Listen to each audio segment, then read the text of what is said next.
Okay, so we should now discuss relations and functions. As a result of our discussion on the Cartesian product from our last video, I think is something that should be noted, which I believe I had forgotten to note in the previous video. If I have two sets, A equals A, B, and C, and let's say set B is equal to D and C, okay? Now, if I find the Cartesian product, by definition, this is all elements where the first element are elements in the set A, and the second element is an element from the set B. A is in A, B is in B. And if we were to enumerate all of these, we see that we have A, comma D, A, comma C, B, comma D, B, comma C, C, comma D, and C, comma C. But we should be very careful here because this is not the same set as B cross A, which if we were to follow that same definition, this is all elements A, B, such that A is in B. Notice the first one. The first set corresponds to elements in the first position, or rather, elements in the first position correspond to elements in the first set. And we also have B and A. And if we were to enumerate that, we see that for all elements in B, there's only two elements, D and C. And so in that case, we'd have DA, DB, DC, CA, CB, and CC. We can very clearly see that these two sets are different. For example, in fact, if we take a look, DA is not in this set anywhere. DB is not in here. DE is not in here. CA is not in here. CB is not in here. In fact, the only element that is in this set is CC. So here's the moral of the story. They're not commutative properties here. While it is true that the union of A and B is the same as the union of B and A, and while it is true that the intersection of A and B is the same as the intersection of B and A, it is not true, at least in general, that the cross product of A and B is the same as the cross product of B and A. In fact, in most cases, they're different. They could be the same, but most likely they're different. Okay, so we just wanted to get that little fact out of the way. Now, moving on to something slightly more interesting, let's motivate the concept of a relation by an example. So suppose that we had a computer system, and we had three models of computer systems: Model 1, Model 2, and Model 3. And we'll denote this set by set B.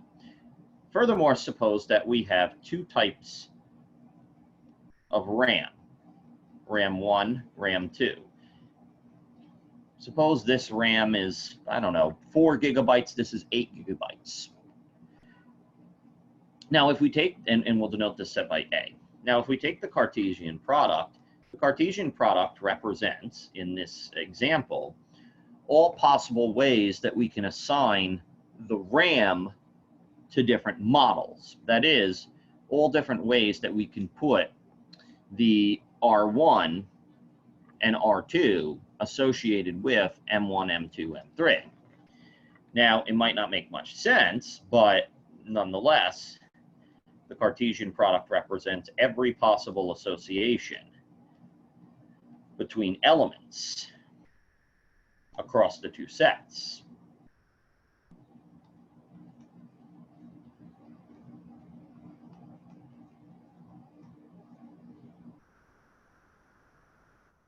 have it. There's our Cartesian product.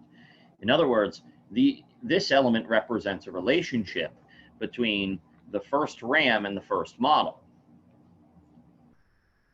So if we look at here, right, these are all of the elements going there. These are all of the elements going here. Now, clearly, in a real-world practical example, this doesn't make much sense. How can model 1 be assigned to RAM type 1 or RAM type 2? I mean, maybe that makes sense. Maybe perhaps I use one of these and one of these in model 1. Maybe I use one of these and one of these in model 2. But what if I wanted a more refined association? That is, suppose that a manager came around and said, no. RAM 1 is only going to be used in models 1 and models 2, but RAM 2 is only going to be used in models 1 and model 3. I now have a different type of relationship. If you notice, if I consider these associations all in one collection, which is the assignment of parts to models in terms of computer parts, then what I can do is represent some set R. Let me use a different color here. I can represent some set R to simply be, okay, R1 goes to M1, R2 goes to M2, R2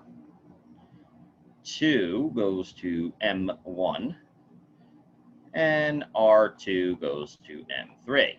Now we can very clearly see that this does not equal the cross product, but what is interesting is that this is a subset of the cross product between the two. Yeah, and this collection of relations or associations, what we also like to refer to as mappings, is what we refer to as a relation. So in general, a relation R, which is a collection of, I'll just keep it as 2, but we can actually extend this out to multiple dimensions, but just 2, where A is in A, and, well, I got to be careful here.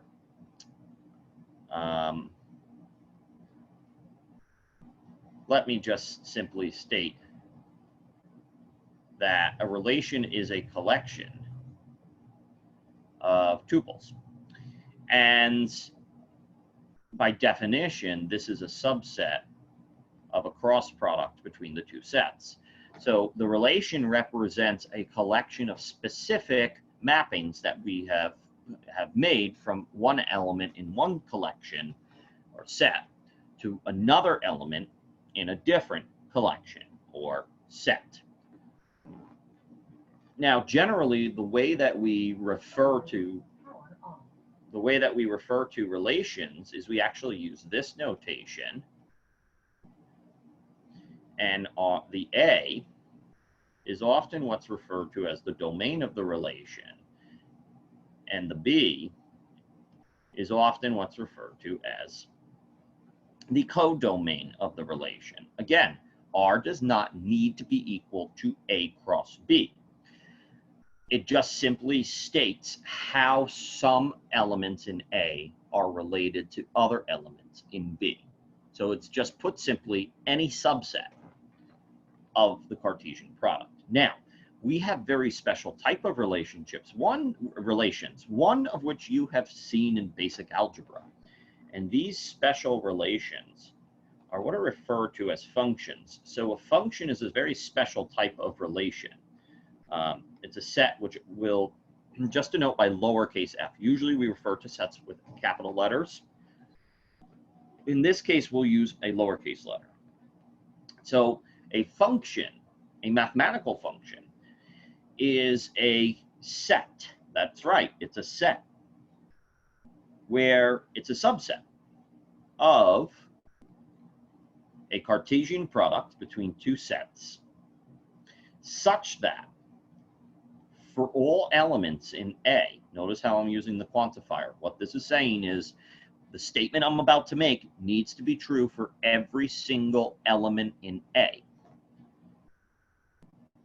There exists an element in B such that, ST is often used as shorthand for such that A, B is in the relation. So for example, let's take two very simple sets. A, B, C, 1, 2. And let's consider the relation F equal to A1,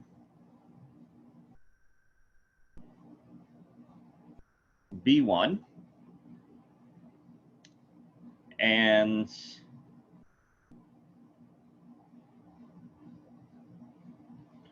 let me be careful here. There exists a unique B, only one B, such that AB is in F and B2. The question is this a function? The answer is no. There's two things that need to be true about functions.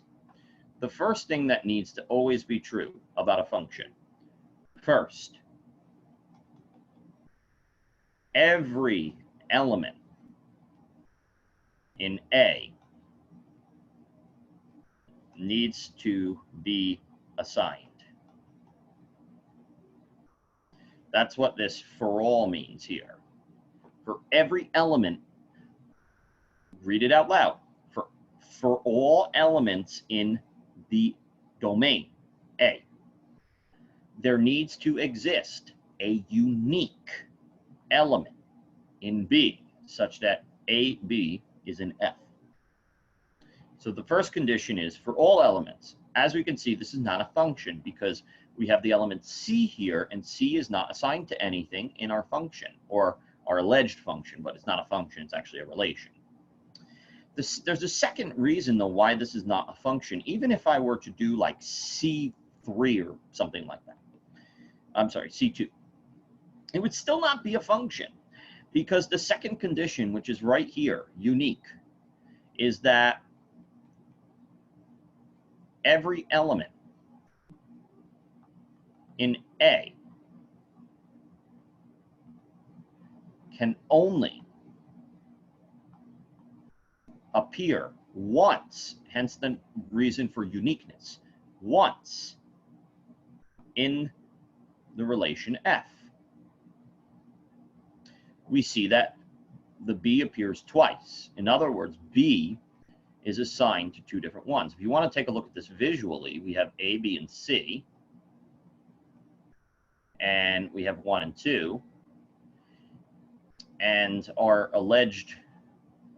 relation F is the collection here from A to 1, B to 1, and B to 2. In order for this to be a function, visually, I need to have an arrow leaving from each dot here on this side. And furthermore, I can only have one arrow leaving from each dot. Now, I am allowed to have more than one arrow coming into a dot on this end, but I'm not allowed to have more than one arrow leaving from here. The intuitive interpretation of this is if we consider these as inputs and these as outputs. A function is a special relation such that when I provide it an input, I'm getting only one output. Here, you'll see when I provide an input of B, I could get two outputs, 1 and 2. That's a problem, which means this is not a function. It's just a relation. Finally, let's take an example where we have, let's say, we have an alleged function or relation where we have A1, B1, C2.